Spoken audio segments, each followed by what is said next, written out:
Hook. What if I told you the Cape Epic Prologue wasn't just a 20-kilometer sprint, but a glimpse into the kind of tactical chess this race becomes over 8 dramatic days? Today we're unpacking the opening moves, the surprises, and what these early times hint at for the rest of the week. Let's dive in and break down why these 20 kilometers matter more than they look. Context setup. The 2026 Absa Cape Epic started with a short, fast prologue. In the women's elite, Lill and Keller blasted out front, carving a 56-second gap over the field. In the men's elite, Beers and Nortje posted the fastest time, with a razor-thin 6-second gap separating the top 5. The mixed category shows Teams 69, Rissveds and Andreassen, pulling ahead by nearly 4 minutes. This isn't just about who crossed first, it's about positioning, pace, and the tiny strategic margins that decide who gets the favorable start line, who gets to dictate tempo, and who worries about purple patches in the opening hours of a week-long grind. Main breakdown. Core Idea 1, Opening Power versus Consistency. Commentary. Personally, I think the prologue tells you who can sustain a high pace from the gun and who can hold it longer into the stage. Lill and Keller didn't just win, they stamped authority by setting a tempo that few could chase. What makes this really interesting is how early dominance translates into psychological leverage. In my opinion, riders and teams watch the clock not just for the win but for who draws the line in the sand for the rest of the podium contenders. From my perspective, a 56-second gap after 20 kilometers is more than a number, it signals who has the energy reserves and tactical clarity to control the week. A detail I find fascinating is how this opening result creates a narrative where the field becomes reactive rather than proactive in stage planning. What this really suggests is that early tempo can compress the field strategy, forcing teams to chase and potentially burn matches they'll wish they hadn't used later. Core Idea 2, Men's tight top 5 separation indicates depth and variability. Commentary. Beers and Nortje claim fastest time, but the top 5 are bunched within 58 seconds. That spread is a microcosm of Cape Epic itself. Tiny performance deltas matter when fatigue compounds.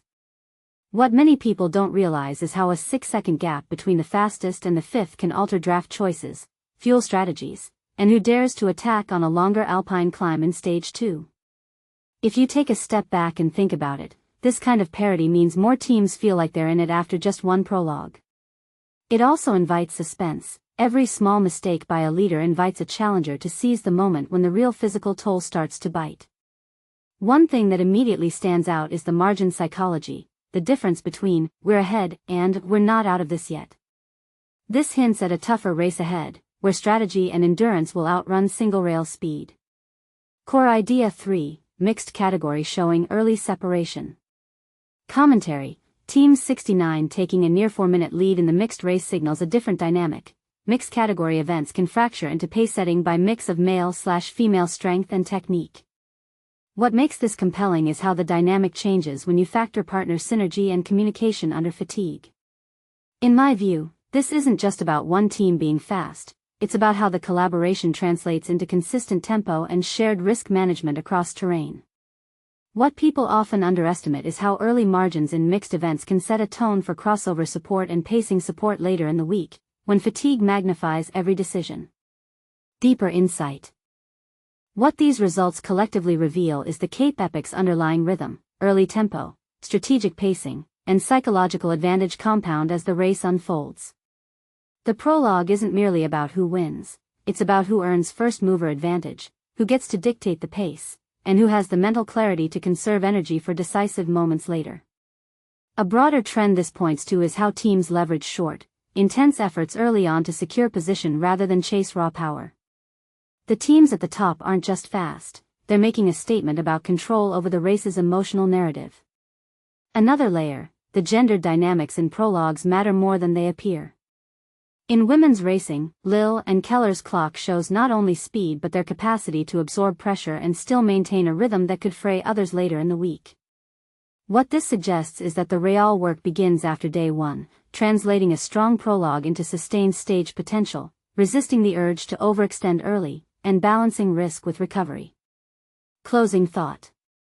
This opening shows us a Cape Epic that's already shaping up as a test of will as much as it is a test of legs. The real drama starts when fatigue compounds and margins collapse or extend, when the first responder into a break becomes the target, and when teams must decide whether to chase glory or protect their overall chances. As we watch, I'll be looking for two things. Will the early leaders reinforce their control, and which contenders transform a solid Prologue into a legitimate threat over the coming days? Share your take. Do you think the Prologue's margins predict the overall outcome, or will the race's later stages rewrite the narrative entirely? Source and further viewing. Full Prologue results, Pink Bike article and broadcast link in the description. 2026 Cape Epic preview and details, Pink Bike guide linked in the source. If you want deeper data dives or a day-by-day breakdown as the race unfolds, I'll keep the updates coming. Don't forget to like, subscribe, and hit the bell so you don't miss the live reactions and analysis as Cape Epic 2026 evolves.